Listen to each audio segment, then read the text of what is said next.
Харангуйтай харилцагч байгууллагаас ирүүлсэн мэдээллийг хүргэе. Аподерик компани дэлхийд сүүний гарц ашиг шимээрээ тэргүүлэгч Холштейн үйлдвэрийн хэлтэй 400 үнэ Монгол улсад нутагшуулсан.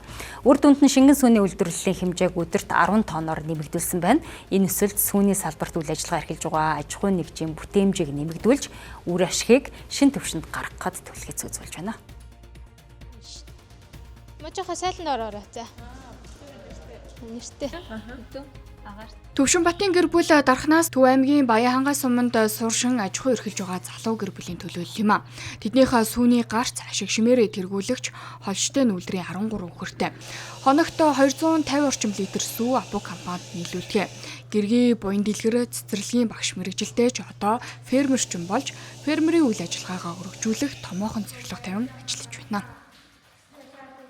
Манайх болохоор өдөртөө сүүний гарц нь 200-аас 250 орчим байна. Саалдуураас танк руугаа шууд сүү мань орно.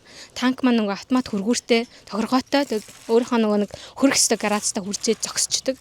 Тэгээ тэндээсээ шууд нөгөө сүүний машин маань хурж ирээд соруулаад авчдаг байхгүй юу. Тэгэхээр ерөөсөө хөдөлмөрийг бол маш их хөнгөжүүлдэг. Бид нар уламжилт аж ахуй дээр чинь одоо нэг хувин байраас хаагаад хувингаас хувин руу ингээд явдаг бол тийм зүйл бол байхгүй. Батмөх гэргийн алтан туяанаар барилгын салбарт инженер хийж гавьяаны амралтанд гарч хүү ариглын гэр бүлийн хамт фермерийн аж ахуй эрхэлж байна. Тэд өнгөрсөн 11-р сард өхөрнүүдээ хүлээн авч 12-р сараас Апо компанид сүү нийлүүлж эхэлжээ. Өдөрт 400 гаруй литр сүү Апо компанид нийлүүлдэг байна. Тэд өнөөдрийг хүртэл нийт 20 тонн литр сүү нийлүүлжээ. Өрхийн орлогоо нэмэгдүүлж амьдралын чанараа дээшлүүлэхээс гадна хамгийн гол нь хүүхдүүдэд аж ахуйн ажилд сурахыг зорилго болгон ажиллаж байна. Өдөр болгон сайхан сүүгээ нийлүүлээл ингээд мөнгө авж байгаа болохоор хүүхдүүд ч хүртэл их урамтай, өөрсдөө ч гэсэн бас урамтай.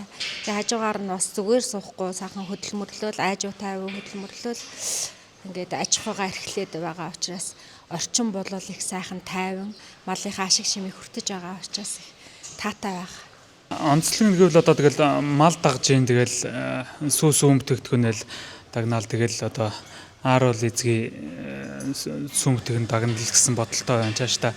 Тэгээ залуучуудаа хандаж хэлэхэд тэгэл одоо хөдөлмөрлөөрөө л гэж ажил их сайн хийгээрэй л гэж хүсэе та.